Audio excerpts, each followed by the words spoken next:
Kemudian hadis selanjutnya nomor 418 dari Abu Dzar radhiyallahu anhu, beliau berkata, Nabi SAW bersabda, yaqulullah azza wa jalla, man ja'a bil hasanah falahu asyru amsalihha aw azyad, wa man ja'a bis sayyi'ah fajaza'u sayyi'atin sayyi'atun mithluha aw akfir.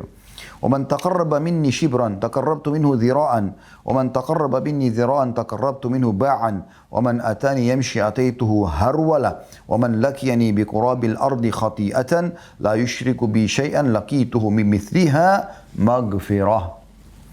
Allah yang maha mulia dan maha tinggi berfirman, barang siapa yang melakukan satu kebaikan, walaupun itu kebaikan kecil, senyum dengan muslim, apa saja, memberikan satu dua kalimat nasihat, maka baginya 10 kali lipat pahala atau bahkan lebih. Dan barang siapa yang melakukan keburukan, dosa, maka balasan satu keburukan adalah satu keburukan sepertinya, atau aku ampuni, kata Allah. Ini betul-betul rahmat Allah ya, bab harapan yang luar biasa. Dan barang siapa yang mendekat kepada aku satu jengkal, kata Allah, sedikit upaya saja, maka aku mendekat kepadanya satu hasta. Barang siapa yang mendekat kepadaku satu hasta, maka aku akan mendekat kepadanya satu depa. Barang siapa yang mendekatiku dengan berjalan, maka aku mendatanginya dengan berjalan cepat. Barang siapa yang menemuiku dengan membawa kesalahan hampir sepenuh bumi, namun dia tidak menyekutukanku dengan apapun, maka aku akan menemuinya dengan ampunan hampir sepenuh bumi pula. Hadis ini diriwayatkan oleh Muslim. Ini luar biasa teman-teman ya. Baik, kita coba teman-teman masuk lebih jauh dalam penjelasan masalah hadis yang mulia ini. Pelajaran pertama dari luasnya rahmat Allah Subhanahu wa taala, yaitu potongan hadis firman Allah SWT, ini hadis qudsi, man jaa bil hasanati falahu asyru amsalihha au azyad. Barang siapa yang mengerjakan satu kebaikan, maka dia akan aku berikan 10 kali lipat balasan atau aku tambahkan. Ini dirincikan dalam hadis yang lain, teman-teman sekalian. Kata Nabi SAW, man hamma bihasanatin walam ya'malha. Siapa yang niat mengerjakan satu kebaikan, baru dia dalam hatinya, dia mau kerjakan, maka akan diberikan kepadanya satu pahala lengkap. Fa in amilaha, kalau dia kerjakan, kutiba lahu asyru adhafiha ila 700 di'fin. Akan dicatatkan untuknya 10 kali lipat. Bahkan sampai 700 kali lipat tergantung kadar keikhlasannya. Dan ini karunia yang luar biasa. Oleh karena itu sebagian salaf mengatakan, aku berharap punya niat di semua amal saleh, baik aku sempat kerjakan atau tidak. Misal contoh, sekarang haji, subhanallah, Allah takdirkan negara kita belum bisa berangkat misalnya. Semoga Allah catatkan pahala bagi orang yang sudah niat. Tapi dengan niat kita mau berangkat, kapan ada kesempatan kita berangkat, akan dapat pahala haji lengkap. Kalau itu tertunda sampai tahun depan baru kita lakukan, kita akan mendapatkan 10 kali lipat pahala haji. Bahkan 700 kali lipat tergantung kadar keikhlasannya. Ini rahmat Allah luas. Lalu kenapa Anda tidak niat mengerjakan semua amal soleh? Beda antara orang yang mau tidur niat sholat malam, dapat pahala satu sholat malam. Kalau dia terbangun, dia sholat 10 kali lipat, bahkan 700 kali lipat. Kenapa Anda tidak niat mau sholat malam? Kenapa tidak niat pada hari ini ingin sholat 5 waktu semuanya di masjid, dan Anda dapat pahalanya? Begitu Anda kerjakan nanti, Anda akan dapat 10 kali lipat sampai 700 kali lipat dari pahala sholat itu. Kenapa tidak niat setiap kali mau keluar, mau sedekah kepada orang miskin? Sudah dapat satu pahala sedekah. Niat sedekah 100.000, 1 juta, 10 juta. Kalau Anda kerjakan nanti 10 kali lipat, bahkan sampai 700 kali lipat. Kenapa nggak niat pada saat mau keluar silaturahim keluarga, dapat satu pahala? Kalau Anda kerjakan, dapat 10 kali lipat sampai 700 kali lipat. Kenapa nggak niat ya berzikir? Kenapa nggak niat berdoa? Kenapa nggak jenguk orang sakit? Kenapa nggak niat membantu orang miskin? Kenapa? Niatkan semuanya. Ini kebaikan-kebaikan. Kemudian potongan yang kedua dari hadis adalah wa man jaa bis sayyi'ati fajaza'u sayyi'atin sayyi'atun mithluha au akfir. Ini luasnya rahmat Allah ya. Dan barang siapa yang mengerjakan satu perbuatan dosa, dia kerjakan satu perbuatan dosa ini, maka tidak dibalas kecuali satu dosa juga. Itu saja, satu dosa saja. Atau kata Allah, aku maafkan. Ya, semaunya Allah sebagai pencipta. Tentu dengan kemahadilannya. Dia lalu memaafkan. Terserah dia. Allah SWT ingin maafkan, ya Allah maafkan. Gitu kan? Atau Allah balas cuma dengan satu dosa. Sementara kita tahu, kalau satu pahala, satu amal soleh bisa 10 kali lipat, berarti setiap kali kita buat satu pahala, misalnya kita sholat dapat 10 kali lipat. Kita berdosa satu dosa saja. Ini sudah cukup untuk membersihkan ini. Gitu. Karena 10 banding 1, apalagi kalau sampai 700 kali lipat tergantung kadar keikhlasan dia. Itu luar biasa gitu. Kemudian potongan yang ketiga pelajaran dari hadis, "Waman taqarraba minni shibran taqarrabtu minhu dhira'an." Siapa yang mendekatkan diri kepada aku satu jengkal saja. Ini perumpamaan. Artinya sedikit upaya kita untuk sholat, untuk puasa, untuk ibadah lah ya. Maka Allah dekatkan diri satu hasta. Ya. Siapa yang dekatkan diri kepada aku, kata Allah, "Waman taqarraba minni dhira'an taqarrabtu minhu ba'an." Siapa yang mendekatkan diri kepada aku satu siku, maka aku dekatkan diri kepadanya satu lengan. Waman atani yamshi ataitu harwalah. Siapa yang dekatkan diri kepada aku dengan berjalan, maka aku akan datang kepadanya dengan berjalan cepat. Maka ini pelajaran yang luar biasa teman-teman. Pelajaran yang bisa kita ambil dari hadis. Pelajaran yang ketiga, yaitu bagaimana Allah Azza wa Jal, Allah suka hamba-hamba yang berdekat diri kepadanya. Dan begitu kita dekatkan diri walaupun sedikit saja, Allah akan dekatkan diri kepada kita dengan sangat cepat. Bayangkan kita mungkin sudah melakukan 30 tahun dosa misalnya, 20 tahun dosa, 10 tahun dosa. Berzina, berbohong, segala macam. Kalau kita kembali kepada Allah Subhanahu wa Ta'ala pada waktu ini, dengan betul-betul memohon maaf kepada Allah, maka kita bisa rasakan kenikmatan pendekatan diri kita kepada Allah dalam hitungan detik-detik saja dari taubat tersebut. Padahal sebenarnya kalau mau dihitung, mau diimbangin 10 tahun berbuat dosa, harusnya kita 10 tahun menderita dulu. Baru kemudian kita bisa rasakan kenikmatan ibadah kepada Allah. Tapi Allah berikan itu. Makin Anda dekatkan diri kepada Allah, makin Anda rasakan kentalnya ya kenikmatan dekat dengan Allah Subhanahu wa Ta'ala. Ini luar biasa karunia-Nya Allah. Ya. Kemudian pelajaran yang keempat teman-teman adalah waman lakiyani bi qurabil ardi khati'atan la yusyriku bi syai'a lakitu bimithliha maghfirah. Dan siapa nanti akan menemuiku pada hari kiamat dalam kondisi dia membawa ya sebanyak bumi. Semua bumi ini penuh dengan dosa dia. Lalu dia datang pada hari kiamat ya. Tidak menyekutukanku dengan sesuatu apapun, maka aku akan datangkan pengampunan yang seperti itu untuknya. Ini luar biasa ini ya. Jangan pernah syirik sebagaimana sudah saya tekankan tadi teman-teman. Jangan menggantungkan nasib pada makhluk. Allah SWT sangat benci ini. Sampai Allah mengatakan dalam surah An-Nisa, bagi orang yang meninggal dalam keadaan syirik kepada Allah, dukun, ya, atau minta-minta datang ke dukun, minta tolong sama jin, syaitan, ya, pada kuburan, pada benda mati, jimat-jimat, hati-hati. Kata Allah SWT dalam surah An-Nisa,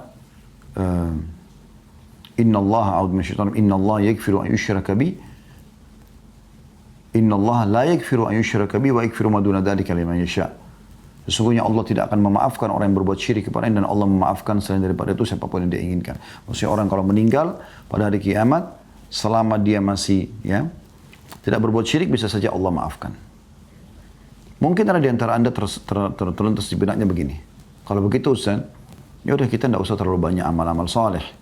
Yang penting kan kita taubat nasuha, kita tidak buat syirik. Ada dosa yang sudah Allah maafkan nanti. Maka jawaban kami begini teman-teman. Ya betul, Allah tidak akan mungkir-pungkiri janjinya. Allah akan maafkan dosa Anda. Sebanyak apapun dosa Anda selama Anda tidak syirik. Itu syaratnya, tidak syirik, tidak menyekutukan Allah. Tidak memperanakan Allah dengan makhluknya.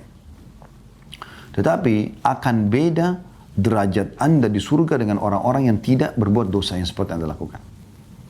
Misalnya di waktu Anda habiskan 10 tahun, 20 tahun berdosa kepada Allah, Anda tidak syirik. Anda berharap Allah maafkan, ya Allah akan maafkan sebagaimana dalam hadis ini. Tetapi orang yang dalam 10-20 tahun terus beribadah, sholat malam, sholat duha, sholat on time 5 waktu di masjid dan seterusnya, maka orang-orang ini akan lebih tinggi derajatnya di surga. Sebagaimana dalam hadis yang sahih kata Nabi SAW, nanti ahli surga akan melihat ya penduduk surga yang lain seperti kalian melihat bintang-bintang gemerlapan di atas langit sana.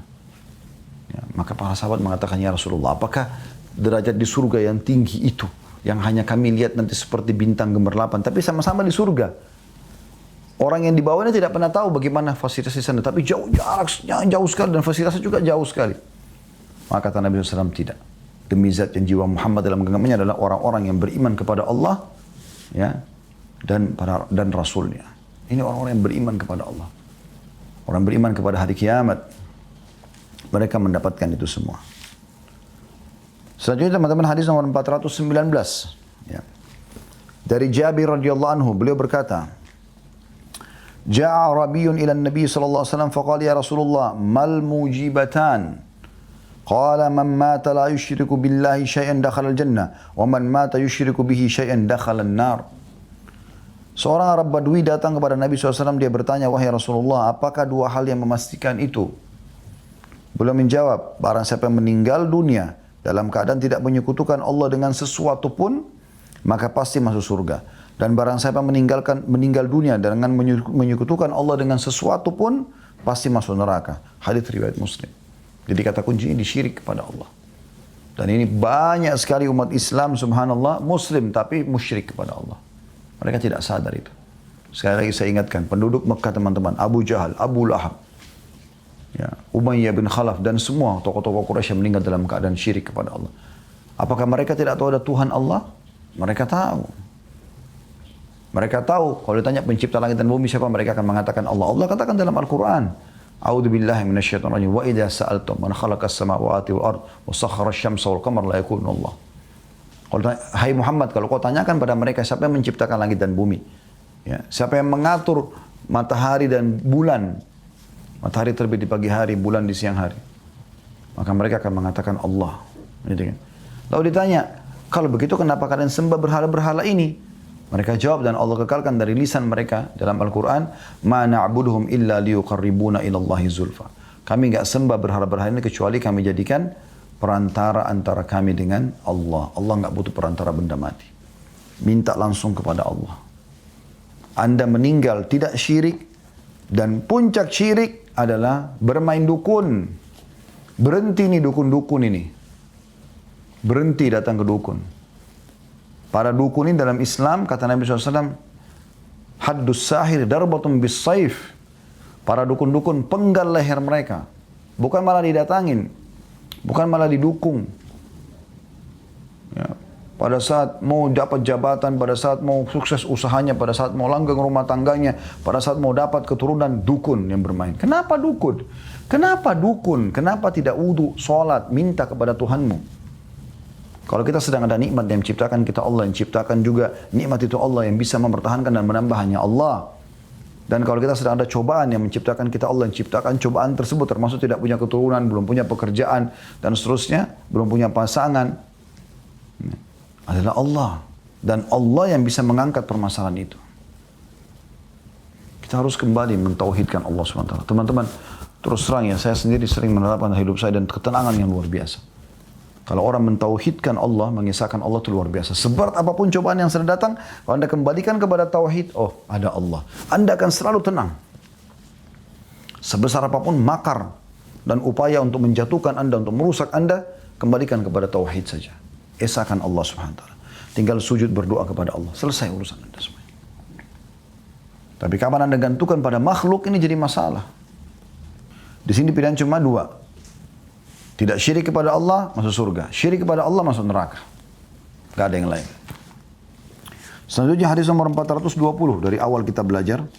Dari Anas radhiyallahu anhu, anna Nabi sallallahu alaihi wasallam wa Mu'adzun radifuhu 'ala ar-rahli saya ulangi, anna Nabi sallallahu alaihi wasallam wa Mu'adzun radifuhu 'ala ar-rahli qala ya Mu'adz qala labbaika ya Rasulullah wa sa'dik qala ya Mu'adz qala labbaika ya Rasulullah wa sa'dik qala ya Mu'adz قال لبيك يا رسول الله وسعديك ثلاثا قال ما من عبد يشهد أن لا إله إلا الله وأن محمدا عبده ورسوله صدقا من قلبه إلا حرمه الله على النار قال يا رسول الله أفلا أخبر به الناس فيستبشروا قال إذا يتكلوا فأخبر بها معاذ عند موته تعثما.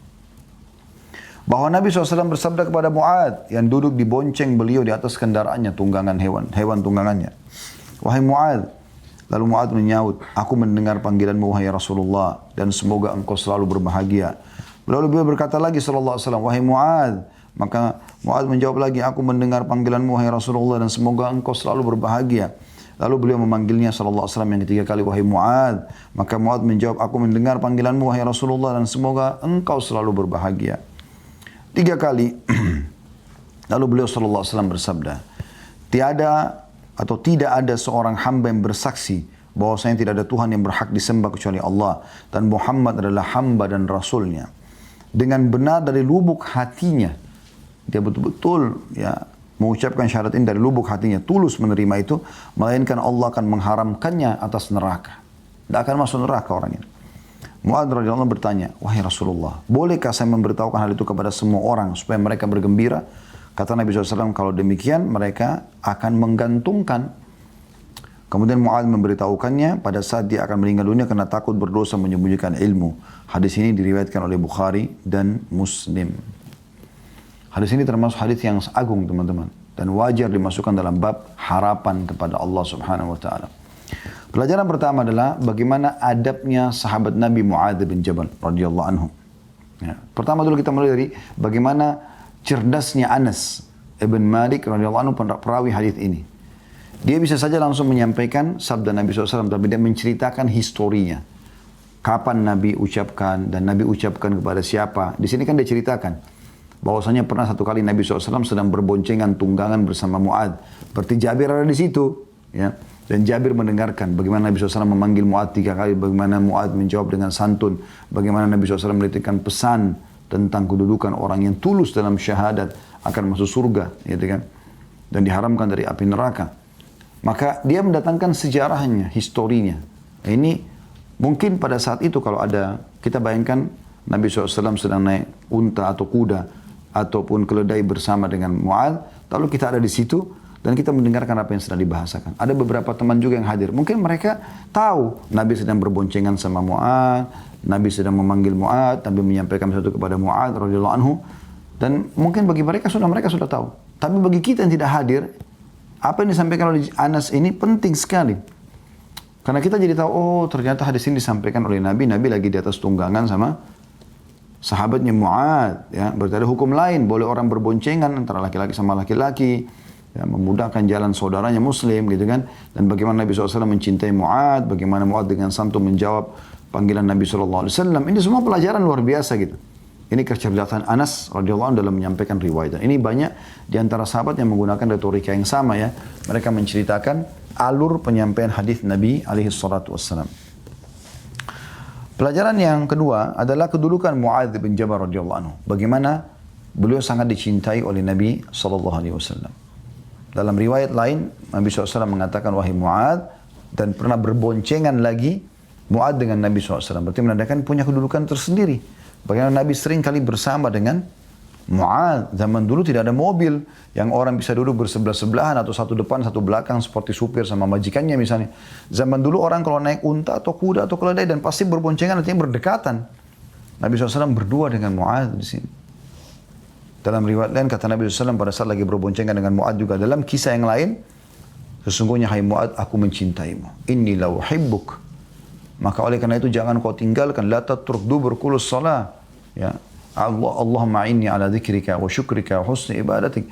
Maka aku sarankan jangan pernah kau tinggalkan mengucapkan Allahumma inni, ya Allah tolonglah aku ala dzikrika, terhadap zikirmu, wa syukrika dan syukurmu, husni ibadatik, dan memperindah ibadah untukmu setiap kali habis sholat. Jangan tinggalkan itu.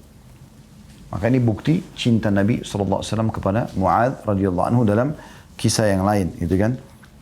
Dan di sini bagaimana Mu'adz memberi kedudukan tersendiri. Dikatakan radifuhu ala rahal, atau orang yang sedang dibonceng atau sedang membonceng Nabi SAW di atas tunggangan. Dan bagaimana Mu'adz sangat santun kepada Nabi SAW. Bagaimana Nabi SAW mengatakan, ya Mu'adz, dipanggil. Maka langsung Mu'adz mengatakan, labbaika ya Rasulullah wa sa'dik. Labbaik, aku jawab panggilanmu dengan santun. Mirip dengan orang kalau talbiyah lagi haji umroh ya. Labbaik Allahumma labbaik ya. Aku jawab panggilanmu dengan santun. Nah, ini bahasa Arab yang sangat baik kalau kita bisa terapkan di rumah kita ya. Jadi anak-anak kalau panggil, kita panggil misalnya nak, ya, saya panggil namanya dia siapa, Muhammad, maka dia mengatakan labbaik. Ini bagus sekali. Ini termasuk pelajaran dari hadis. Bagaimana Mu'adz mengatakan labbaik karena menjawab dengan santun. Kami pun waktu kecil diajar oleh orang tua kami begitu. Kalau dipanggil oleh ayah kami dulu, Allah yarham aba kami mengatakan Khalid misalnya, saya mengatakan labbaik. Ya. Kita menggunakan kata-kata ini baik sekali. Dan insya Allah saya coba terapkan juga pada anak-anak masalah ini. Ya. Dan bagaimana juga diikuti dengan doa yang lain, wasa'daik, dan semoga saja kebahagiaan selalu bersamamu. Ini bagus. Anak-anak kita ajarkan untuk mendoakan orang tua, labbaik wa sa'daik. Ya. Ini boleh diucapkan di sini.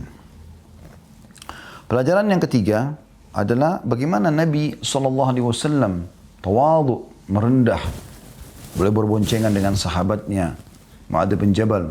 Dan ini ya, mungkin sangat jarang terjadi pada pemimpin-pemimpin di waktu kita sekarang. Mereka merasa tidak perlu, kayak ganjil kalau berboncengan sama supirnya. Apalagi kalau sampai dia yang memboncengnya, sesuatu yang ganjil gitu ya. Saya kadang-kadang di kantor kalau mau keluar satu tempat naik motor, saya bonceng seorang ikhwah. Maka kadang-kadang ikhwah lain bertanya gitu, mengatakan, kok Ustadz yang bonceng gitu. Itu sesuatu yang biasa kalau bagi saya, karena memang ada saatnya bagaimana Umar bin Khattab radhiyallahu anhu pada saat akan menerima kunci Baitul Maqdis, di saat pembebasan Baitul Maqdis ya di zaman khilafah beliau radhiyallahu anhu, beliau jalan dengan seorang stafnya ya, dan beliau sepakat mengatakan ya, dalam beberapa waktu perjalanan kau akan menuntun kekangan unta ini dan saya di atas. Nanti setelah jarak tertentu saya akan memegang tali kekangan itu tersebut, kemudian kau akan di atas. Terus saja mereka begitu sampai ke Palestina. Jaraknya jauh sekali. Ya.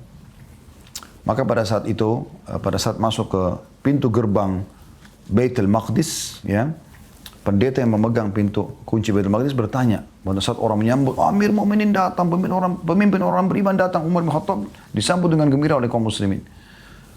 Maka dia bertanya, mana pemimpin kalian? Kebetulan pada saat itu giliran Umar lagi memegang tali kekangan unta dan ya stafnya lagi di atas gitu. Maka dia lihat dari jauh, pendeta ini mengatakan, apakah di atas unta? Kata mereka, bukan, yang sedang dibawa. Loh kenapa dia yang pegang tali? Lalu siapa yang di atas itu? Kata mereka, itu stafnya. Ya. Kenapa dia lakukan itu? Kata pendeta tersebut, kata mereka, karena dia sudah sepakat dengan stafnya untuk ganti-gantian. Maka kata pendeta tersebut, orang inilah yang aku harus serahkan kepadanya kunci Baitul Maqdis. Pemimpin yang luar biasa gitu. Itulah yang Nabi SAW tunjukkan kepada para sahabat. Beliau berboncengan dengan sahabat. Bahkan seringkali Nabi SAW minum air satu wadah bersama dengan sahabat-sahabat. Seringkali kalau beliau lagi kumpul duduk, lalu temannya sahabatnya membuat lingkaran, beliau dituangkan susu lalu beliau minum. Lalu kemudian beliau serahkan kepada orang yang di sebelah kanannya, lalu kemudian minum dari satu wadah keliling sampai selesai semuanya. Ya. Kemudian pelajaran yang ketiga, pelajaran yang keempat teman-teman dari hadis. Pelajaran pertama kedudukan dan kecerdasan Anas radhiyallahu anhu, dan yang kedua kedudukan Mu'adz bin Jabal, yang ketiga adalah bagaimana tawadhu'nya Nabi sallallahu alaihi wasallam, yang keempat adalah kedudukan dua kalimat syahadat. Karena kata Nabi SAW, "Ma min 'abdin yashhadu an la ilaha illallah wa anna Muhammadan 'abduhu wa rasuluhu sidqan min qalbihi illa harramahu Allahu 'alan nar." Tidak ada seorang hamba pun yang mengucapkan syahadat. Tidak ada Tuhan. Tidak pernah minta, tidak pernah memohon, tidak pernah takut, tidak pernah cinta kecuali kepada dan karena Allah Subhanahu wa taala. Dan bahwasanya Muhammad hamba juga utusannya, jujur dari hatinya. Bukan munafik, bukan pura-pura. Ya. Banyak tuh buktinya orang pura-pura itu. Selalu saja mangkal, selalu saja memungkiri. Masa sih, kok bisa? Kayaknya sudah nggak layak ayat ini. Kayaknya dan begitu seterusnya. Cari alasan untuk menolak hukum Allah Subhanahu wa taala. Sebagaimana sebagian orang di Indonesia pun ada seperti itu. Semoga Allah berikan hidayah. Sibuk dengan memprotes, kenapa harus ada jilbab, kenapa harus ini, kenapa harus itu, ya.